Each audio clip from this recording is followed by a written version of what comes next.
For the thousands in attendance and the millions watching around the world. Ladies and gentlemen,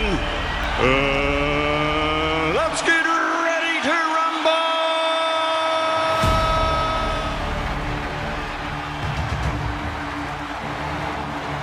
Meet Lord Tonga, the top star of outlaw wrestling. The name Lord Tonga brings respect and fear worldwide. He's a veteran wrestler who isn't afraid to go toe-to-toe with anyone.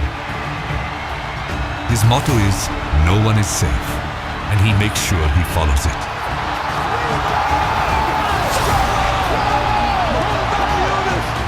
Oh, with a savage beatdown, and this time a third Samoan spike. The effects of another Samoan drop onto The unbeatable talent Lord Tonga is truly a force to be reckoned with. That doesn't mean that he's undefeated. Only a handful of talents within the Prime Factory have taken him down. He may be difficult to beat, but it is possible.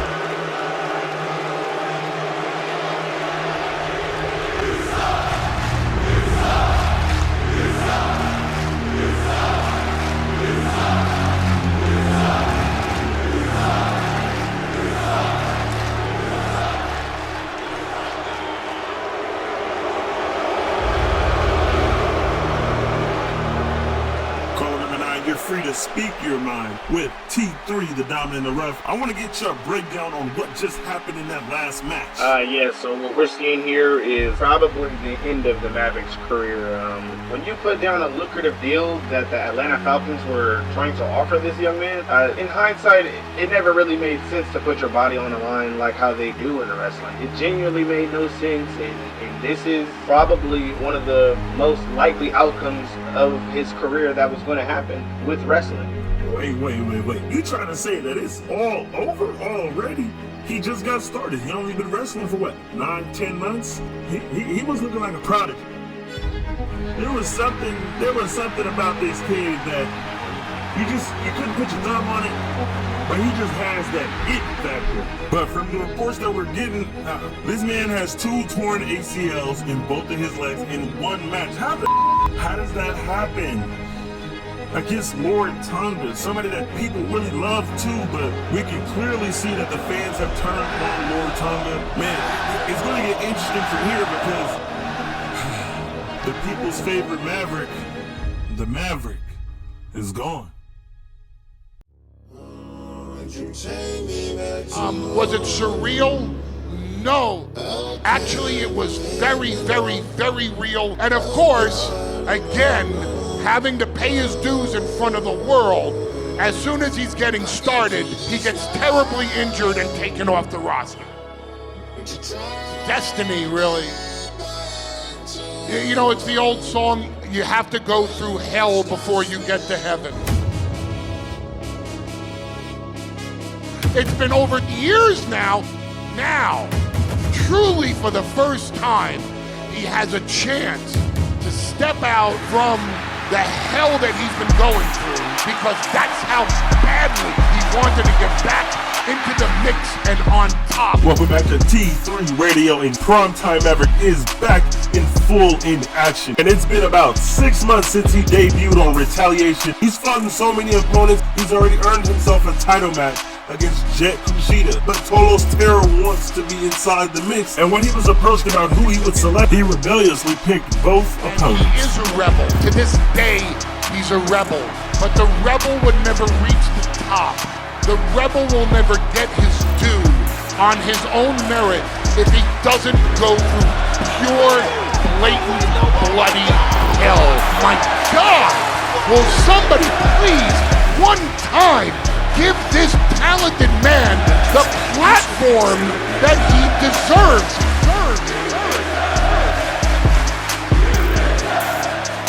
Primetime Maverick's title reign was at 209 days when fans wanted to see him on the main show, Outlaw. So, Primetime Maverick addressed the Prime Factory. Now, in his promo, he didn't want to shoot down any of the chances of him actually ending up on Outlaw, but he knew being a champion for Retaliation wasn't going to let him be able to actually wrestle full-time for Outlaw. So he decided to issue a challenge by challenging everybody in the locker room to step up and challenge greatness. And if they did not expect the road through hell, then their dreams would become nightmares.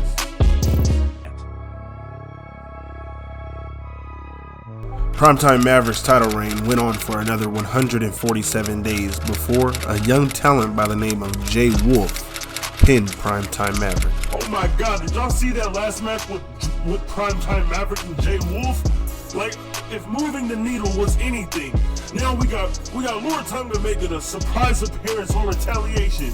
Then you have Jay Wolf coming in and stepping in for him. And I think one of the biggest questions is, why is Lord Tonga even here? Jay Wolf has done the impossible in defeating Primetime Maverick.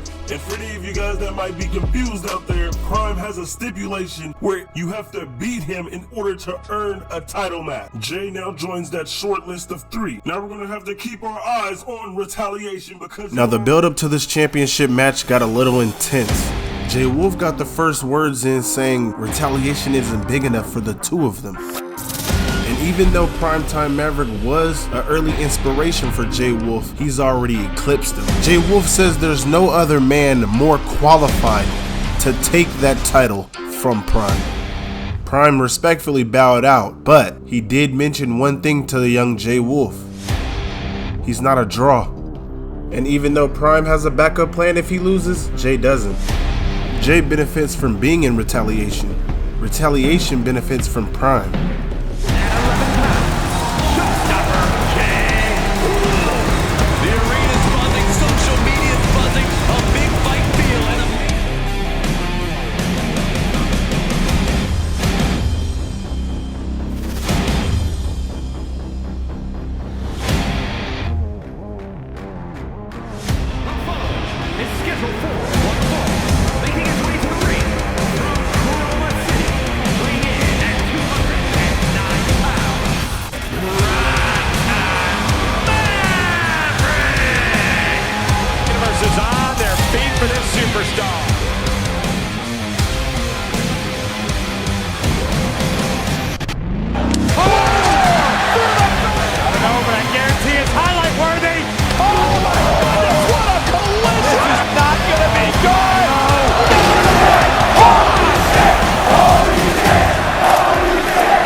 That's as close as you can get.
secure my future. Primetime Maverick was not given a rematch after being thrust onto the Outlaw show. He was set to have a face-to-face confrontation with Lord Tonga. It seems as Prime Factory wants him on the show immediately. Lord Tonga has provided more information about the attack that took place during the title match. Lord Tonga informs Primetime Maverick that the Undisputed Outlaw Tournament is coming up and he doesn't want to miss it while playing at the Retaliation kiddie table. Lord Tonga is dead set on proving that he's better than this new version of Maverick. Tonga says Outlaw is where the big boys play and Prime has already proved he's ready tenfold by now. He just would have kept wasting everyone's time if I didn't step in. Lord Tonga says Prime was the only missing piece and now the best of what the factory has to offer is in the tournament. Lord Tonga promised he would end up in the finals, but can Prime? But let's not get too invested in any of these claims just yet. There are two other potential key players who haven't been introduced yet, so there's plenty more to come. Those two have every right to stake their claim to the title of Undisputed Champion just as much as Prime and Lord Tonga. As the tournament heats up, the fight for dominance continues. The competitors are all ready to bring their best game and they're not going to back down without a fight. With each bout, it becomes clearer that this is a competition where anything is possible. And every competitor has to be at the top of their game. This is a tournament where nothing is taken for granted. Every fighter knows that they have to put it all on the line and fight their heart out just to be undisputed.